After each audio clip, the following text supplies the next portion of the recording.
Hi there. My name is Caroline Mutoko, and welcome back to Education Matters, a conversation on the length, breadth, depth of all things education and our children. And the reason I decided we need to also begin to talk about the child that needs to know more than half base times height and how titration works is that when all is said and done, we're supposed to raise a person who's able to stand on their own feet. The same way birds will, shove their little cheeks out of, and mother ducks just enter the water and they hope that the little duck comes and swims along. We don't do that. And the person I'm sitting with needs to introduce herself in case you did not, you missed her on our earlier podcast. Go right ahead. Hi, my name is Esther Mukaya. I am a teacher, a safeguarding advocate, child protection. I run a podcast called the Teachers Podcast KE. It's available on Instagram, on TikTok, and on YouTube. And I'm on a mission to shout at parents now so that we don't shout later. This is true. And if you'd caught where we finished our last episode, she said the reason... Oh, by the way, can we just say quickly here, Islando, Southlands, you can sit this podcast out, this particular episode, because it's not you we're coming for. We're coming for privilege. Yeah. We are. And I think sometimes we don't. Yeah. We don't. We don't. And we finished off as the reason we have this need to accompany our 18, 19-year-olds as we send them Maju. Remember, they also come back because they can't cope. Yeah. And they can't just cope with life. That's it. They can't do it. They can't. It's because we didn't do the work. We didn't. We didn't prepare We just them. won't admit it. What we lace it with is to each their own. Yes, we also say to each their own. Lakini mimi naenda na wangu. And I love them. I cannot leave my child. Which brings me to the question I asked you. Yeah. Can parents over provide? So because as parents, we want to give our children what we never had. Yes. I'm not quite sure about that. But somewhere between love and overprotection, are we accidentally raising young adults who cannot cope with real life? Yeah. Yes. I've been known to tell my children, this bubble we live in ain't real. And this is not your life. Yeah. This is my life. This is mine. Oh, gosh, this is Yes. mine. We can over-provide. And over-provision is not love. Okay, what does over-provision look like? It's giving the child everything they ask for, which has killed delayed gratification. It has killed boredom and creativity. Yes. So you want shika. And what else do you want? We just keep providing. Yes. Without... Sitaki kusikia mtoto akilia. Mpatie kile anataka. But, huyu mtoto ni wa nani? You know, no child ever died of crying, eh? Especially if they don't have a fever. They're fine. They are fine. They're fine. But it's parenting is more about us. Yeah. What we parent about ourselves, but parenting is supposed to be what the child needs, not what you want the child to have. So there is a skill that comes with parenting. Yes. And this skill is the discernment of what this child needs at what stage. Yes. 0 to 3 need to be fed and clean. When they go to preteen, they need some boundaries and dictatorship that, you know what, this is not happening. Clearly, you have been around some of my conversations with my friends. I tell people I am a benevolent dictator. I'm benevolent. Yeah, But at least. But I am a dictator. Benevolently. It's not about giving. Yes. It's not about being a yes parent. It's a parent that gives a child. And the children actually wish you did that. Yeah. Some children wish you said no. Because it's very confusing to have no structure. And they're looking at you as the adult. So you don't give me structure, you don't give me instructions. And I do whatever I do, then you get angry. What are you getting angry at? What am I working with here? Even when you go to work, you're oriented. This is the code of conduct. Yeah. What is the code of conduct for our children, apart from the fact that our money can buy it? There isn't. So literally we can provide to distraction. Literally.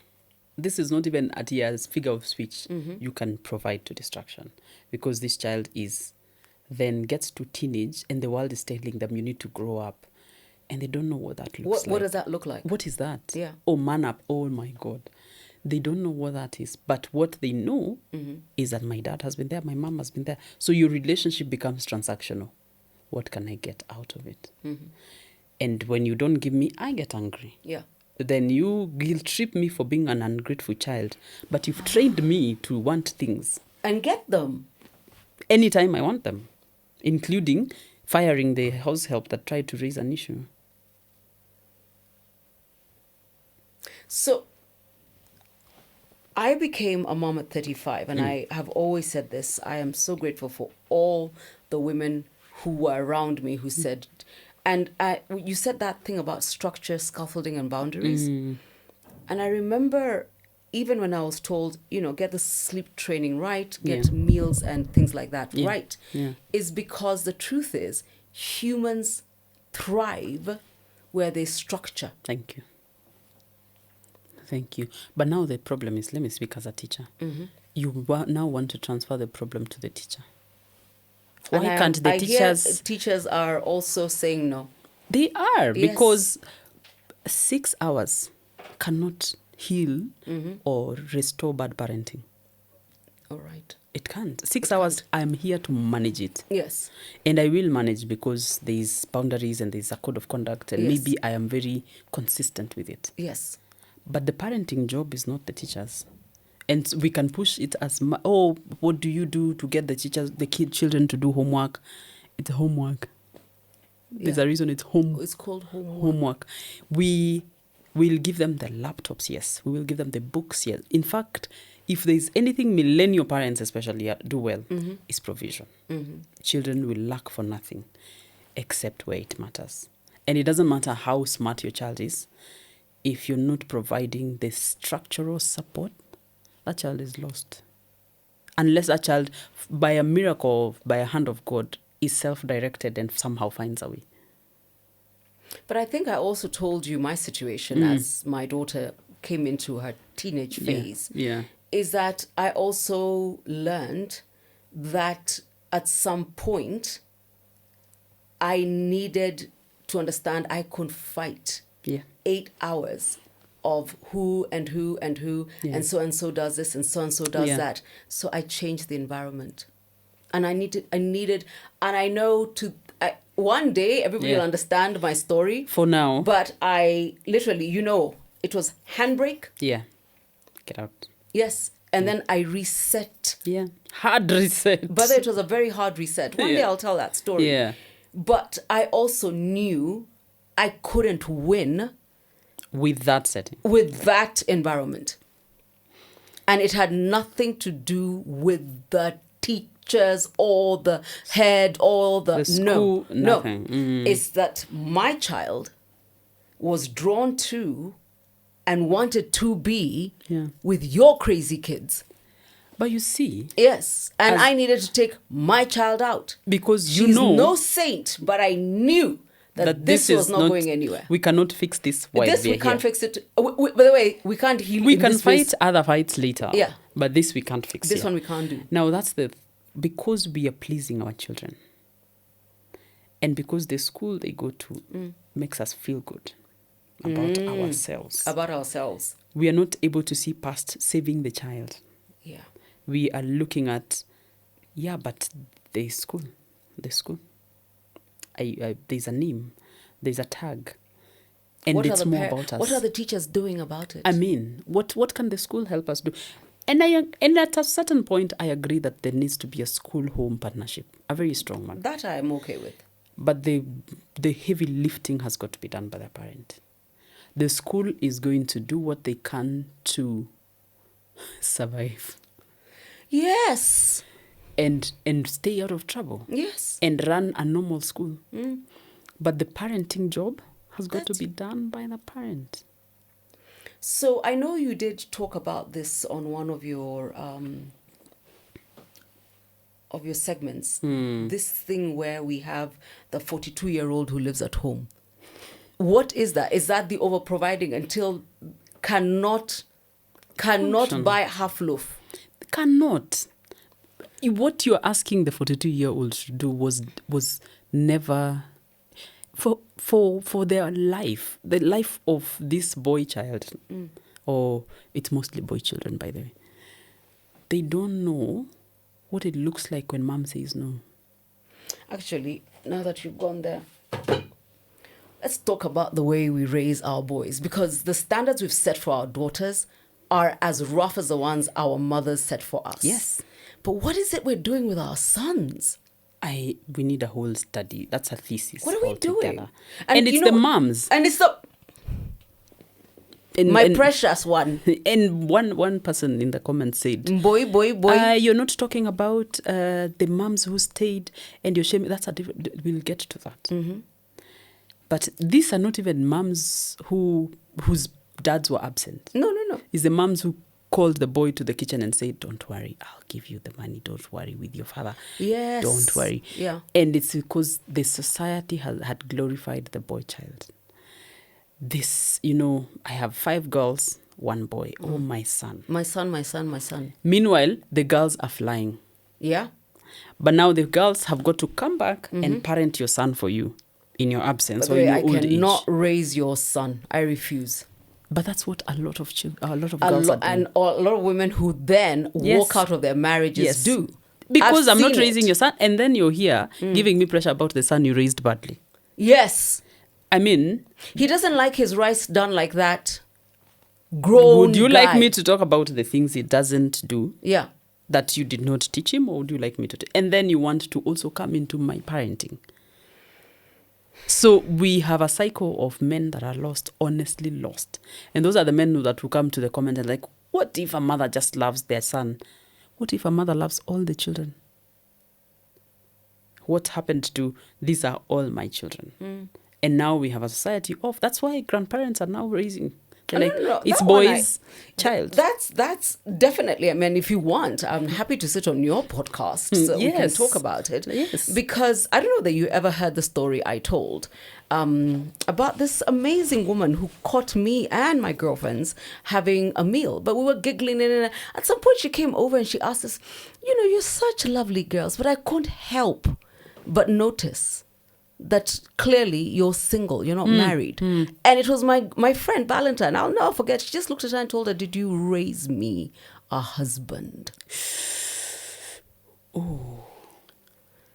And the reason that has never left me is that my late sister used to do this thing with my nephew. Should be so proud of him. He's 21. Yeah.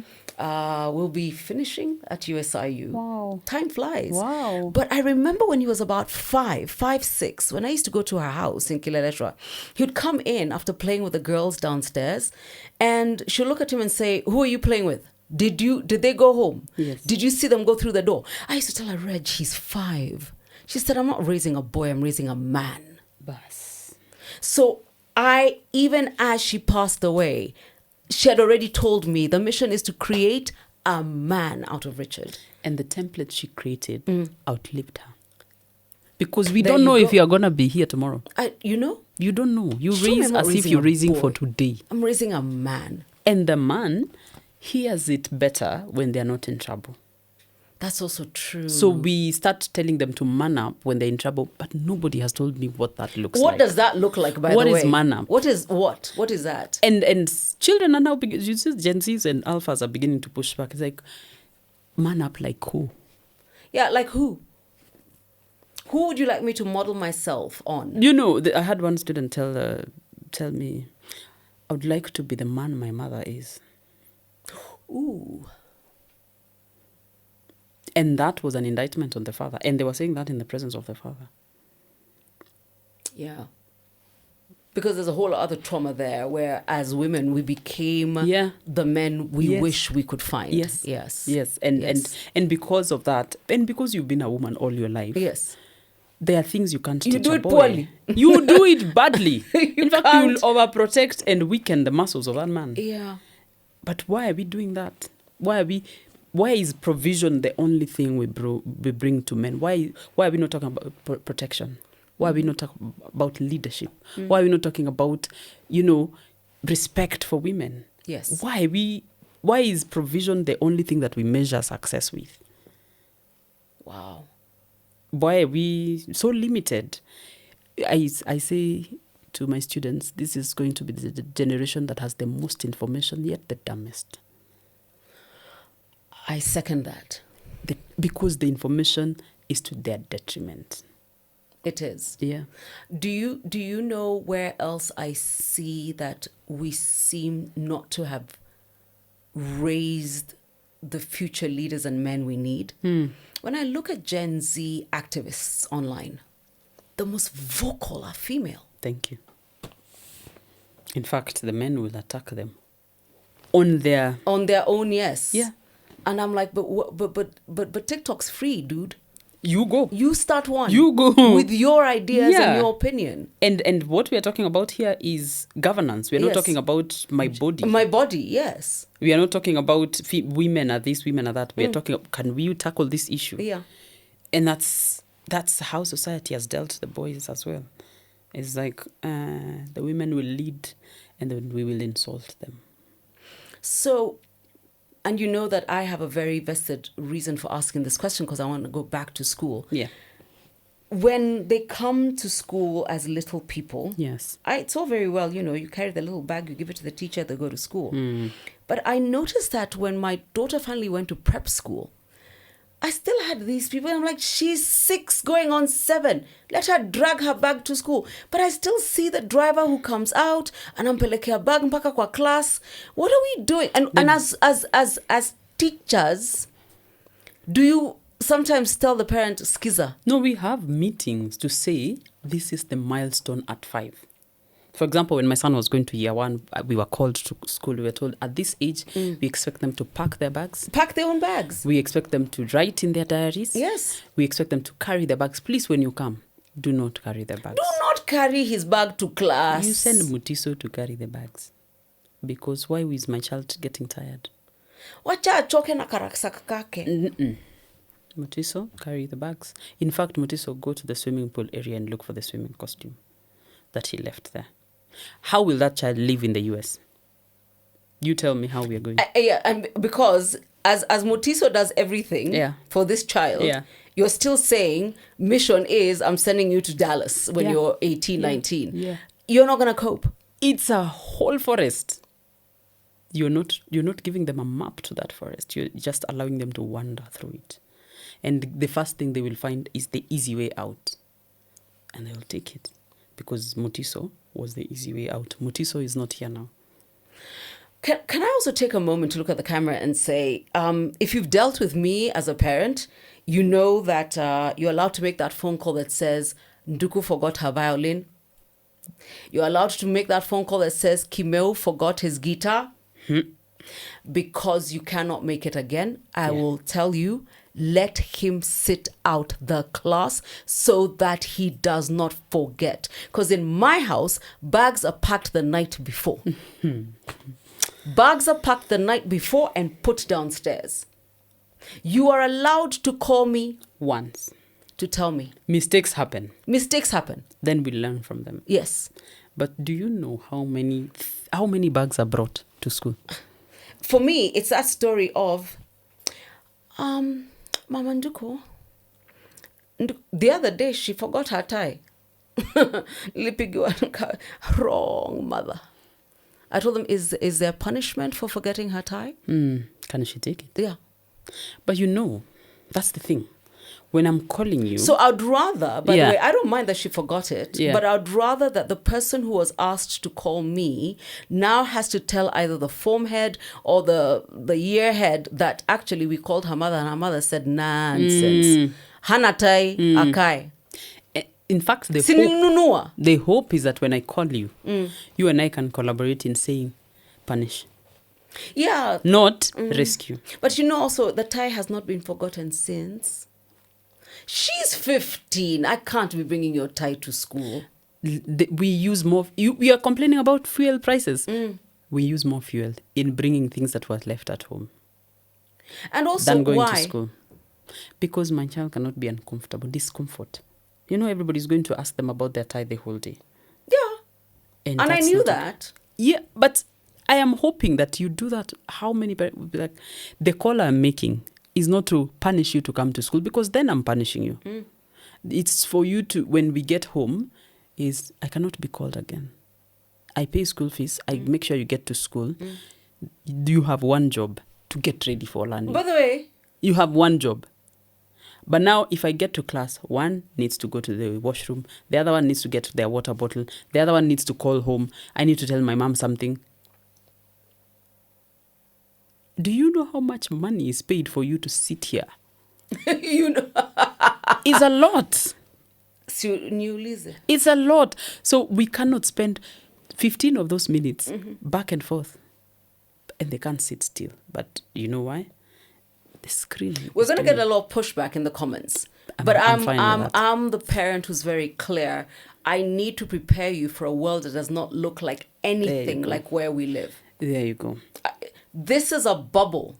And like I said, Islando, Southland, sit this one out unless you just want to have a giggle. Or say these rich kids. These rich kids, yes. Yeah. And you can say it. But I am so, it's so refreshing when I meet people who are very clear that when I say this is a bubble, they agree with me. It is a bubble. Because there's some people who push back and say, Caroline, you can't do that. What is it we work for?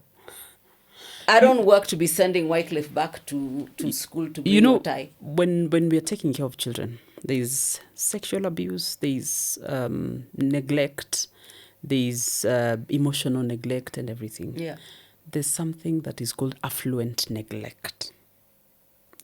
Affluent neglect is for this conversation. Is when the child is over provided for. They have everything except the emotional stability, except the security. So you give them everything for your absence. Give them everything for your lack of emotional connection. Like, I've paid school fees. What else do you want? You want to go to Dubai? Go. Just leave me alone. But this child is craving. The human anatomy has not changed. Parenting has. Human anatomy hasn't. The need for connection has not changed. So this child, and we have plenty of those. The affluent neglect is more. So they will have the latest phone. They'll have the latest clothes. They'll go to the latest place. But those children are lonely. I withdrew, you know this. I withdrew my daughter's device. Yeah. Yes. And, oh my God. And it's something we had talked about. And I said, yes, grades this. You turn 14. I will let you have it, weekends. Yeah. But as we were teenagering, there's a place I said, no, I don't think you're ready. So I've told her, 8th December, on your 16th, let's talk again. Yeah. Let's revisit this conversation. And she understands completely. And you see, that's the thing we miss. This thing I'm giving you does not belong to you. No, it's mine. And we can renegotiate this contract. And the reason you know is that even when you send M-Pesa, it says Caroline Mutoko. Thank you. Yes. If you go and buy drugs with it, it's me who will get arrested. Yeah. And I can withdraw this privilege. The management reserves the right to withdraw. Yes. We are so helpless sometimes. Our children have a transom. Because so now she will be moody. She will not talk to me. He will do this. It's the phone that I bought with my money.